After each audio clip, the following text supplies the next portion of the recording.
We have honey glazed carrots and parsnips, red cabbage, homemade Yorkshire puddings, yes. Caz Goddard, a local legend filmed by the BBC, cooking hundreds of Christmas meals for the homeless. And helping alongside her in the kitchen, James Stock, who was soon to become the love of her life. But just 4 months later, everything changed. I'd get abuse, so I'd get messages about you're a skank, you're this, you're that, you're ugly. I was starting to see messages on his phone. I'm talking 50, 60 dating sites on his phone, all sorts of dating sites, messages from women everywhere. And when Caz challenged him, the relationship became violent. Finally, last July, she asked him to leave. After he'd strangled me downstairs, I then came up here and sort of sat on my bed in a bit of shock, as you would. And then that's when I heard him coming back up the stairs again. And he was saying, I'm going to kill you. I've done it again, I'm going to kill you. And I thought, what on earth? And then literally he came up and he started strangling me again. And then that was the time when I suddenly thought, grab my phone and I dialed 999. Has he hurt you, lovely, is he? He's going to kill me. He's going to kill me.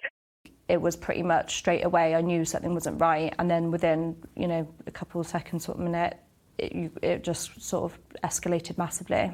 My leg's been all... Caz escaped through the back door, but within seconds, Stock had caught up with her. And then I literally got to about here, because I remember hearing one foot on the gravel, and he literally smashed my face, came up behind, got me, smashed my face against the rockery. And I remember just putting my phone upside down, like that, hidden somewhere. Hiding her phone under the plants so everything was recorded. Most of what happened for the next 16 minutes is too distressing to broadcast.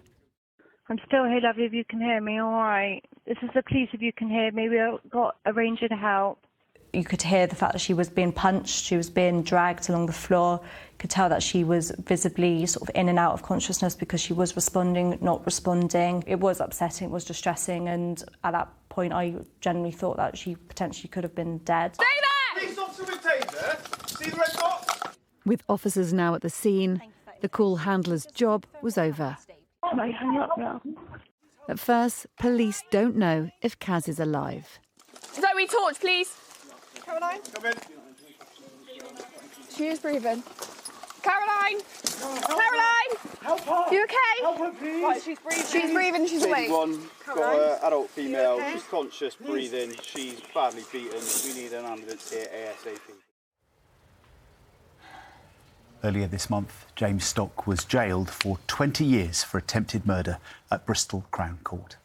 Well, I'm delighted to say we are joined now by Caz and by Jasmine, who handled that emergency call. Two remarkable women. Caz, first of all, watching that report, listening to the story, it's almost unbearable, but it's really important to you that people hear the words and see the pictures. Just explain why that is. First of all, I need to heal. So for me, this is healing. If I can help one woman, then I can heal. I can get through it all. It's so important. And so for me, that's what it's all about.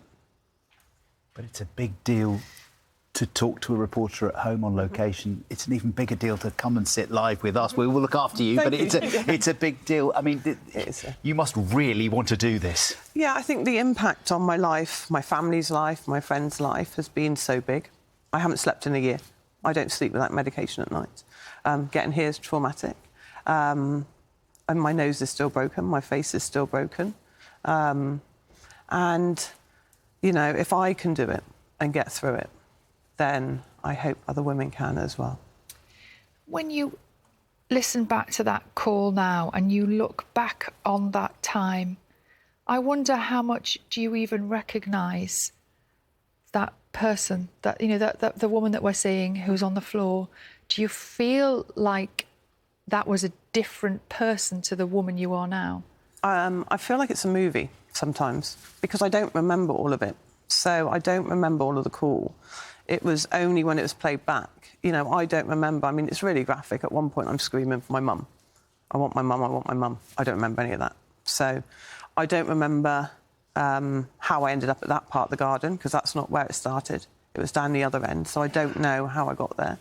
So it's not all real for me. So, you know, that's the hard part, is hearing some of it. But I have to hear it because I will not let him win. So. And in the midst of that chaos and pain and trouble, you have the amazing clarity of thought to make the call and to keep the phone active so that you can be found and there's evidence gathered at the same time. How clearly were you thinking through at that point? I think because it started in the house, so this, you know, it started downstairs, went upstairs, and then it was because he said he was going to kill one of our dogs. That was the trigger. Because I thought, if you can do this to a dog, then there's a real problem. And that's what made me cool. And so then when I'd come down the stairs into the garden, and I remember seeing him at the end, and I thought, crikey, what am I going to do? But as I hit the gravel, because I wasn't breathing well, I was sort of going, and that's when he smashed my face against the rockery, and I just thought, try and calm it. There's no point me fighting fire with fire. He was enraged. So just stay still, stay calm. Because it had happened before, but it was once. So he strangled me before, and then I got up. And it was done. I thought, he's going to come back round at some point. It's going to come back round to, you know, this is just life. It's fine. It's going to be... And so you kind of, you know, it's so hard to understand what domestic violence is about. You know, it was so hard to deal with it. You know, probably up to 4 months ago, I still loved James. And you can't talk to your friends about it. You can't talk to your family because they hate him. So, you know, that's what it's about. You know, it's not always bad, otherwise we wouldn't stay. You know, so it's so hard. So I just thought, oh, it'll be fine. He'll stop in a minute. And, you know, it's very difficult to go through it. And Jazz, the thing that strikes me when I listen to this call is you are calm, of course, that's, you know, what we expect from a call handler, but you are also incredibly kind all the way through. I can hear you trying to almost make an instant friendship and an instant bond. Talk us through what you remember of the call.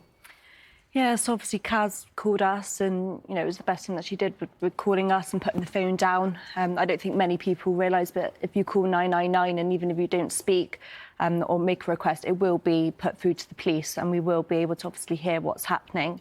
You know, and that 999 call had before, during and after, which was, you know, an absolutely amazing piece of sort of evidence in court. I think, you know, hearing it was obviously very distressing and upsetting, and I could tell that Caz was sort of in and out of consciousness when she was responding and not, but you just try and keep talking, reassuring, and, you know, trying to say we have got help on the way, just in case she could hear anything, to give that reassurance. And for myself as well, we're only human, just sitting there in silence doesn't come naturally. So just trying to, you know, keep communication whilst we're doing everything else as well. It was one of the first times you'd ever done a shift on your own, handling calls, right? So I'm very new at the time. I literally just started in our training school. You then go in sort of a tutorship period where you work alongside somebody. And then it was my first sort of shift, side by side, taking the calls by myself, a night shift. So, you know, but we were all equipped. We got all the tools we need. The team are absolutely amazing in the communications department, all the different departments. We all worked together to get, you know, Caz the help that she needed. So, yeah. And Caz, what was it like the first time that you two met? So I wanted to find Jasmine, because I don't think you know, do you, what's happened after? So I sent her an email saying, you don't know me, but I know you. I'm alive. And then just said, thank you so much. And then she came to court. I didn't know she was in court. And when we'd come out, it was, you know, it's so distressing going to court. It's so hard. And then suddenly, you know, I think I'd probably, you know, I was a bit teary and with my friends. And then Fiona introduced and said, this is Jasmine. I just went, oh, just burst into tears and went, thank you so much, and just hugged her and wouldn't let her go. So what was it like for you, Jasmine? Yeah, I mean, Caz is absolutely amazing, you know, person. In seeing her stood up in court, she was really impressive, and, you know, it was absolutely amazing. And to meet her in real life, to make sure that, you know, you are safe and, you know, getting better and recovering, it was amazing to see her and all the work that she now continues to do for everybody. And I imagine now for you, you know, at the time you were really new in your role, this whole thing must make you realise that you're doing the right job. You know, you're making a difference. I mean, you've saved a life. Do love our job, and, you know, we do such great work up there, and we speak to hundreds and hundreds of people a day, and a lot of domestic calls, and knowing that, you know, we do try and make as much difference as we can and help everybody out there. and we continue to do that sort of, 24/7. Caz, I think it's really important that we give you the last word here because you want to make a difference. I do, yeah. If there are people watching right now who find themselves potentially in the kind of situation that you did, what would be your message to them? Try, be brave. Just, it's hard, but there is help. There are people, your family, your friends, you're not alone. We're together.